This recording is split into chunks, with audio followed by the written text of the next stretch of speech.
Alright guys, so today we're going to do the second part of the Reloading for Beginners video.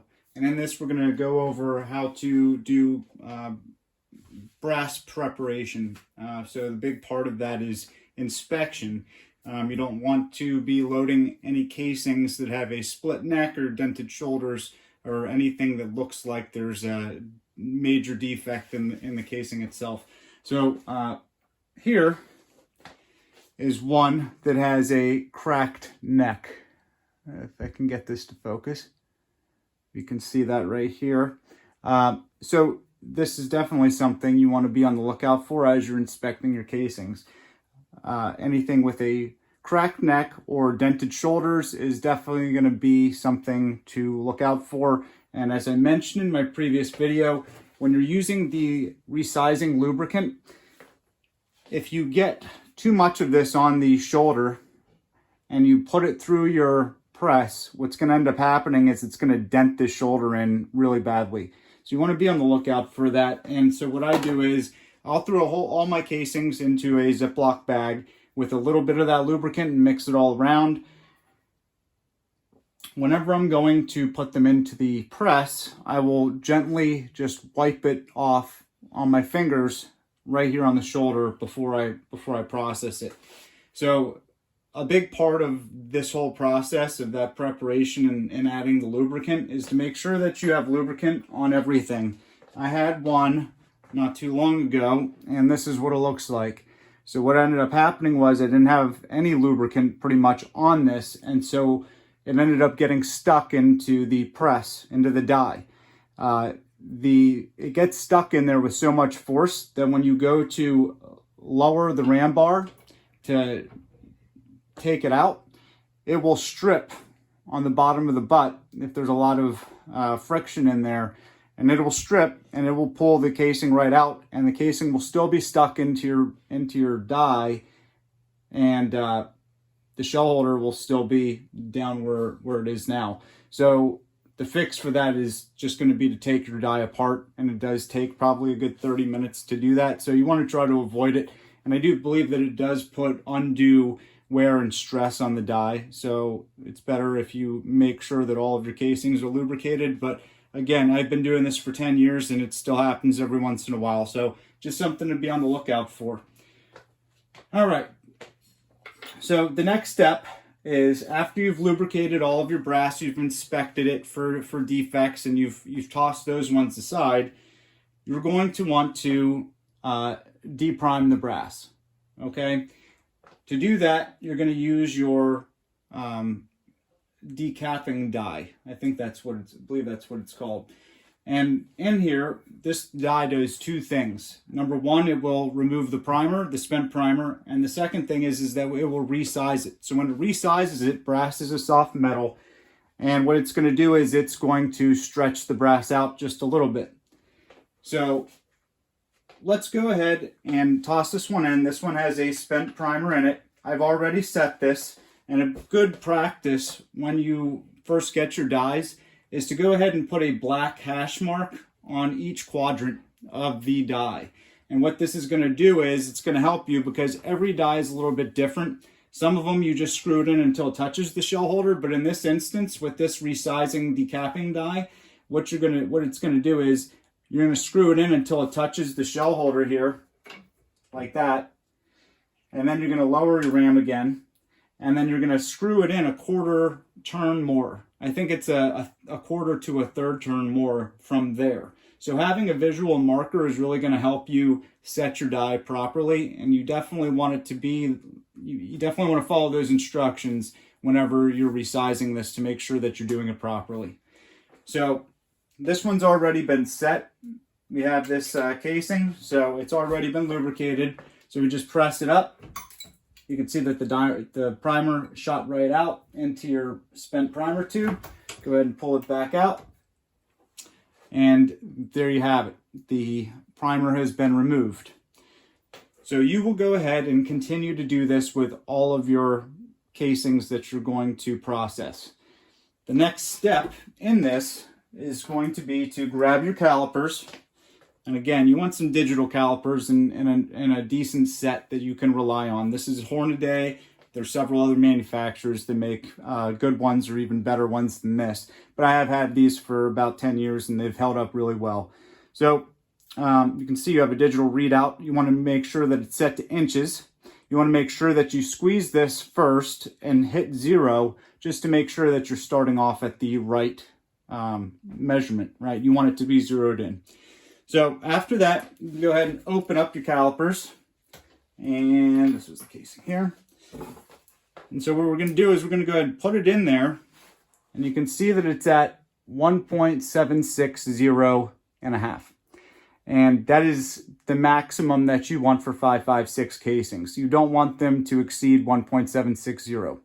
On the opposite end of the spectrum, I cannot remember, but I believe that it's 1.740 at the lower end.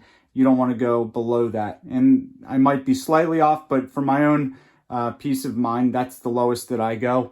So that's how you will measure each one. So anyone that's above the 1.760 number, you're going to go ahead and set aside. And I like to separate the two of them because the longer batch, anything that exceeds that number, you're going to want to trim that down. And so there's a few different ways to trim casings.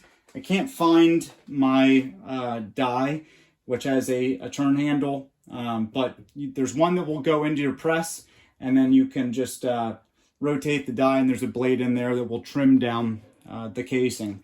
The one that I believe comes with your reloading kit is one that fits into a drill. So what you have here is it's basically a drill bit on the back end and a shell holder on the front end. You go ahead and you slide your casing in there, tighten it down, and then you have this piece here.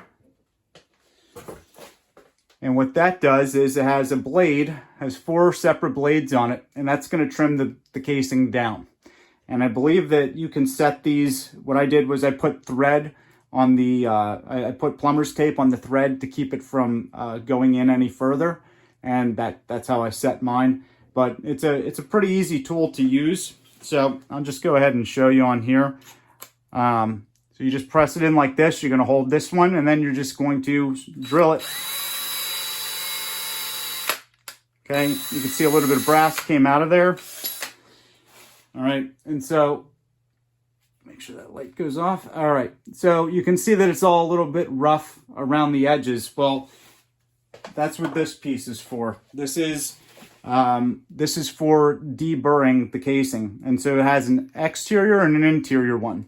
So the exterior one, just put it in there, go around, it's going to smooth it out, and then on the inside, and that's all it takes. You don't need to put too much pressure, and if you do, what you're going to end up doing is you're going to bend the casing outward, and it's not necessary. And for the structural integrity of the casing, I would just do it lightly and just get those burrs off there, because remember, this is still going to go through the polishing process in a tumbler, so any of this rough stuff is going to get cleaned up. All right. So that is how you resize them. The next step is going to be to get them ready for polishing, right? So we have our casings, and you can see here, I mean, here's one that's been polished. And you can see it's nice and new looking. And then you have this ugly black one that had been sitting in the woods for some time.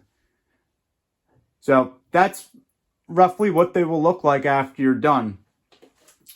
There's a few different options when it comes to polishing your casings. You can go with a dry tumbler or a wet tumbler. Personally, I recommend a wet tumbler. I had a dry tumbler for many years, and the problem that I had with it was that, number one, it causes a lot of dust, not only just in your workshop, but on the casings themselves. So I ended up going with a Frankford Arsenal wet rotary tumbler. And this one here, they make 2 versions. This is the standard version, then they make a light version. This one will allow you to process and polish approximately 1,000 casings in a batch. Whereas the light version, I want to say it's probably roughly half of that. both of them are good options, and whatever one fits your budget is the one I would recommend. Obviously, the dry tumblers are cheaper, but again, they don't do as good of a job, and they do create somewhat of a mess. But if that's all you can afford for the time being, hey, it's better than nothing, right? So the Frankford Arsenal version will come with a few things. It will come with obviously the tumbler itself, along with this jar here. And then it's going to come with this brass cleaning solution, which you do not need to use a ton of. It's a 40-to-1 mixed ratio. And I can't remember exactly how many I use in a batch. I think I put maybe 2 or 3 shot glasses worth of it in. I'll have to go back and check on that. But it's approximately that. It does. So this bottle here will last you for some time. The next thing that it comes with is these metal pins. And what these metal pins do is they polish and clean your brass, and they also are so small that they can get into these dirty primer pockets, and they're going to clear out all of that burnt up carbon and residue. And you'd really want that, otherwise you're going to have to do it manually, and doing that just sucks. I mean, you really have to sit there and clean out each individual one, and they have a little tool for it, but it's definitely not as quick as having it done in the same session as you get your polishing done with. So as you continue to resize, remove your primers, I just toss them in here as I'm going. And then once I'm finished, I will go ahead and cap this up. Comes with a few different caps. This is your standard one, and comes with rubber gaskets. So you just place that on there, and then you tighten it down. And then, obviously, before you did that, you would add water in the solution along with your steel pins. And then you would let it sit on there for roughly 3 hours.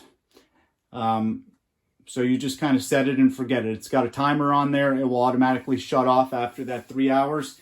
You take them out, and then you have these 2 vent pieces, which you can use either one or both of them, depending on how you're doing it. But this allows you to unscrew the cap, put the vented piece on, tighten it back up, and then you can pour all of the dirty water along with your steel media at the same time. So what I typically do is I will dump it all out into a bucket. I'll wash it through. I'll dump it out into a bucket, and then from there, you might wonder, how do you get your steel media separated from the brass? There's 2 different ways you can do it. I kind of have done it the long way. I do need to get the rotation sifter that they sell separately, which requires a 5-gallon bucket, and then their sifting device where you put your casings in, and it's almost like a old school lottery machine where you just crank it like this, and it will constantly tumble the brass and dump the steel out into the bucket. And then from there, what you do is you get one of these transfer magnets that's also made by Frankford Arsenal, and it will grab onto all of the steel. And then once you want to transfer it, you want to put it back in storage, you just do that. And it's very convenient. So that transfer magnet, they're not too expensive, and it's worth the investment if you are going to go with a wet tumbler. So I'm going to continue to process this brass, and then I'm going to go ahead and pick up after the polishing has finished. So join us in the next video. Please like and subscribe, and we'll be continuing on with this Reloading for Beginners series over the span of the next few weeks. All right, thank you very much for watching.